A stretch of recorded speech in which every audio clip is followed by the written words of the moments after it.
안녕하세요 여러분, 헬스닥입니다. 헬스에 진심이신 분들은 하체 근육이 굉장히 중요하다는 걸 많이 들어보셨을 겁니다. 인체 근육 중 70%의 비중으로 구성된 하체 근육들은 외관적인 부분뿐만 아니라 각종 신체 활동에서 중심이 되는 역할을 수행합니다. 이러한 하체를 단련시킬 수 있는 운동 중 많은 분들이 알고 계신 대표적인 운동이 바로 스쿼트입니다. 실제로 이 스쿼트는 허벅지 근육을 강력하게 단련시키는 데 효과적인 운동이지만 그와 더불어 난이도가 높은 운동 중 하나이기도 합니다. 복압, 힙인지, 유연성, 신체 밸런스 등을 신경 쓰며 동작을 수행하지 않으면 자칫 큰 부상으로 이어질 수도 있습니다. 실제로 스쿼트를 하면 할수록 무릎에서 소리가 나고 통증이 느껴지는 분들이 분명 있으실 겁니다. 무릎뿐만 아니라 허리, 발목, 햄스트링 등 각종 부위에서 통증을 호소하시는 분들이 꽤 많은데요. 이러한 부상의 위험에서 벗어나 하체를 강력하게 단련시키고 싶으신 분들은 끝까지 이 영상을 주목해 주시기 바랍니다. 우리의 허벅지는 크게 세 가지 주요 부위인 대퇴사두근, 햄스트링, 둔근으로 이루어져 있습니다. 이 중 허벅지 근육에서 가장 큰 부위를 차지하고 있는 앞쪽 대퇴사두근을 집중 공략하는 운동 방법을 우선 알아보겠습니다. 대퇴사두근은 신체의 기둥 같은 역할을 하는 부위입니다. 계단 오르기, 뛰기와 같은 일상적 행동뿐만 아니라 무릎 연골을 보호하는 기능까지 하는 중요한 근육이라고 할 수 있습니다. 우리는 스쿼트 대신 파워레그 프레스를 통하여 효과적으로 대퇴사두근을 공략할 수 있습니다. 파워레그 프레스의 경우 보폭의 넓이, 발의 위치에 따라서 들어가는 자극의 부위가 달라집니다. 일반적으로 어깨 넓이의 보폭, 그리고 가슴 정면의 위치에 발을 두는 스탠스는 다리 전체적으로 자극이 가게 됩니다. 이때 보폭을 골반 정도 넓이로 좁히고 발은 발판의 약간 아래 부분에 위치시키면 대퇴사두 부위에 폭발적인 자극을 가져갈 수 있습니다. 다만 동작을 수행함에 있어 주의할 점이 몇 가지 있습니다. 우선 엉덩이와 패드는 밀착시켜 떨어지지 않게끔 해야 합니다. 과도하게 내리다 보면 엉덩이가 뜨게 되어 허리가 말리는 현상이 발생하고 이는 곧 굉장한 허리 통증으로 이어지게 됩니다. 엉덩이가 뜨지 않고 패드에 잘 밀착되어 유지되는 지점까지 내려주세요. 그리고 무릎 부분을 100% 펴주는 것을 삼가해야 합니다. 무릎을 펴는 과정에서 다리를 쭉 일자로 펴게 되면 무릎에 과도한 중량이 실리게 되어 자칫 큰 사고로 이어질 수 있습니다. 무릎 관절은 우리가 생각하는 것보다 훨씬 약하기 때문에 동작을 수행할 때 80에서 90% 정도 펴주는 것을 권해드립니다.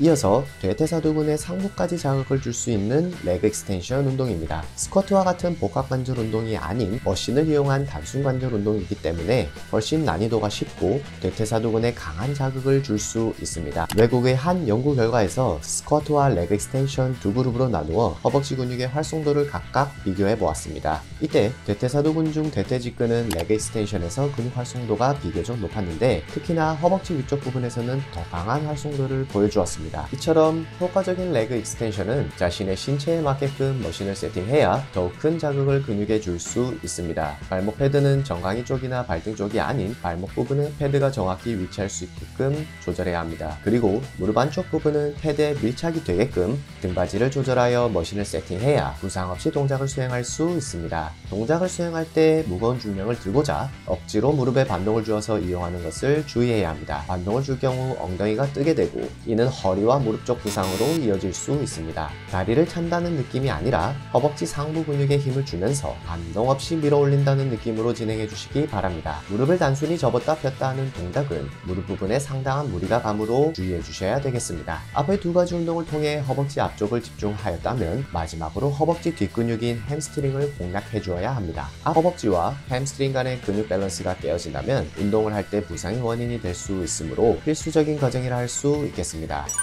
햄스트링 단련의 대표적인 운동으로는 라잉 레그 컬과 스티프 레그 데드리프트가 있습니다. 자세가 익숙하지 않고 신체의 유연성이 떨어지는 분들은 스티프 레그 데드리프트보다는 라잉 레그 컬을 강력히 추천드립니다. 라잉 레그 컬은 대퇴희두근을 집중 공략하는 동작이기에 초보자분들에게는 허벅지 뒤쪽 근육을 더 효과적으로 발달시킬 수 있습니다. 우선 본격적인 시작에 앞서 레그 익스텐션과 마찬가지로 정확한 자극을 위해 머신을 조절해 줘야 합니다. 무릎은 패드에 올라가기 직전까지 위치시키고 발목 패드는 아킬레스건 위치쯤에 걸릴 수 있게 조절해주는 걸 권해드립니다. 운동을 진행할 때는 우리의 엉덩이가 들리지 않게끔 고정시켜야 합니다. 이는 엉덩이가 들릴 때마다 햄스트링에 자극이 가지 않고 빠져버리기 때문입니다. 다른 근육들의 힘이 가지 않도록 패드를 골반에 밀착시키고 수행하는 걸 권해드립니다. 또한 햄스트링의 근육만을 이용하여 중량을 들어 올려야 하는데 과도한 고중량을 사용하면 다른 근육까지 개입하게 되므로 자극이 분산돼 버립니다. 햄스트링의 온전한 고립이 이루어질 수 있게 적절한 중량을 사용하여 진행 진행하는 걸 추천드리겠습니다. 참고로 발끝을 앞쪽으로 당겨서 고정시켜주면 종아리 근육이 느슨해지며 더욱 고립된 자극을 허벅지 뒤쪽에 느끼실 수 있을 겁니다.